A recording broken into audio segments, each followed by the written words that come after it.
Spring practice is in full session in Clemson, South Carolina, with the Tigers taking on the ACC this fall. Let's bring in Ryan Kantor of Shaking the Southland to break down Clemson football.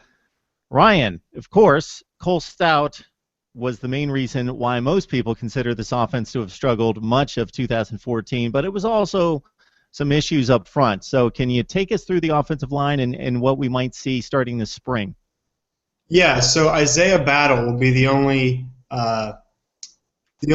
stable, strong point of the offensive line over at left tackle. Outside of that, they're going to be shuffling around. Not sure who's going to be the center. Joe Gore is hoping to lock down that right tackle spot that he couldn't lock down a year ago. We may see some freshmen or some redshirt freshmen, more likely, get a lot of playing time, if not start. Center is where we're going to see the most, the toughest battle during spring. That's something to keep an eye on. Jay Guillermo is not at Clemson as of now, and it hasn't been released why, but it sounds like it's some sort of personal tragedy or mental illness, whatever it may be. So definitely thoughts and prayers go out to him.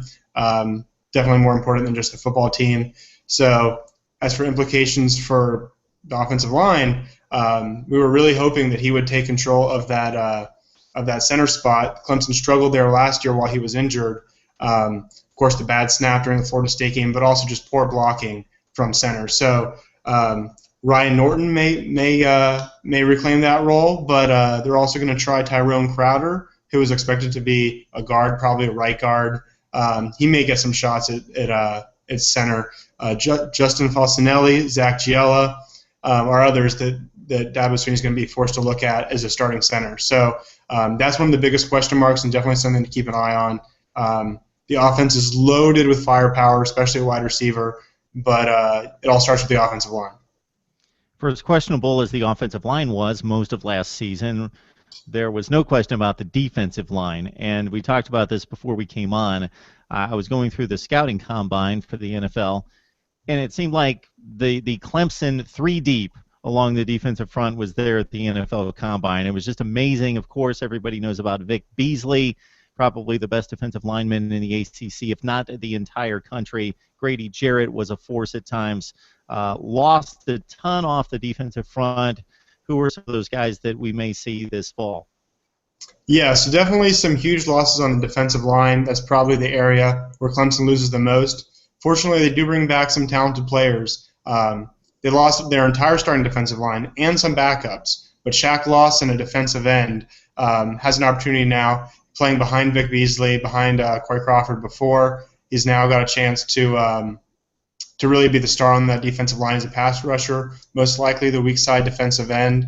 Carlos Watkins and DJ Reader will most likely start in the middle. And the biggest difference you'll see, I think, is not from the starters, but from the backups, where they'll be much thinner. Last year they had 6 seniors along the defensive line, so plenty of depth, whereas this year they're not going to be able to rotate quite as many. So that's going to be a big disadvantage compared to last year. 2 names to keep an eye on are Albert Huggins, who's getting a shot at defensive end. A lot of folks wanted him at defensive line, but we recruited him as a defensive end. That was his preference. He's an early enrollee. And opposite Shaq Lawson, he may get a shot at the other defensive end position.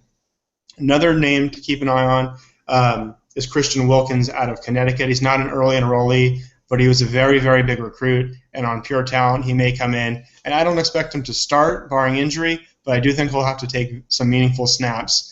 And it'll be interesting to see how Dabo's great recruiting class is forced to make an immediate impact, and if they do that, I think that'll go a long way into this team's success.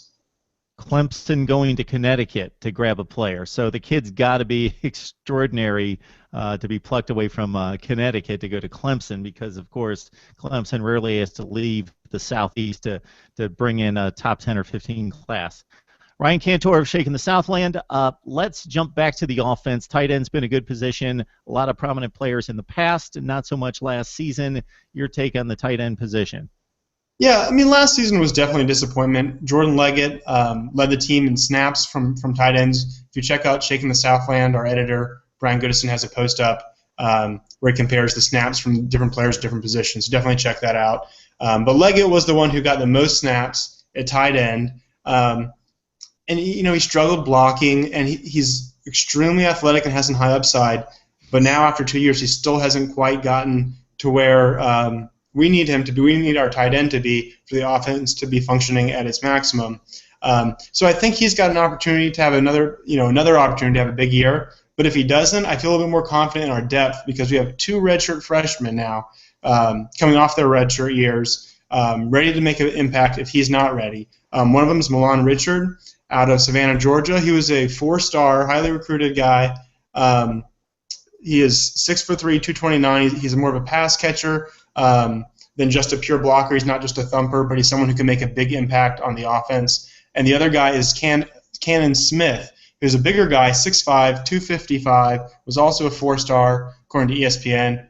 And so between those two, the floor for how good Clemson's tight end play is should be decently high. So I think we'll see an improvement even if Jordan Leggett isn't able to make some strides this offseason. So that'll be definitely another position to watch during spring practice. Ryan, you mentioned the spring game on April 11th.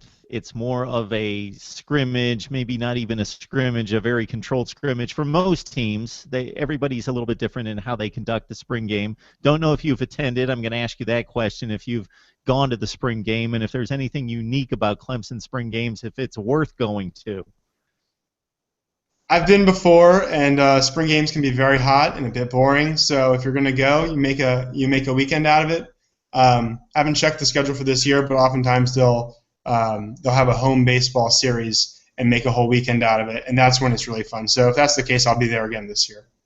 All right, Ryan Kantor shaking the Southland, breaking down Clemson football for us with the boys in camp and looking toward the spring game. Ryan, always appreciate it. Thank you.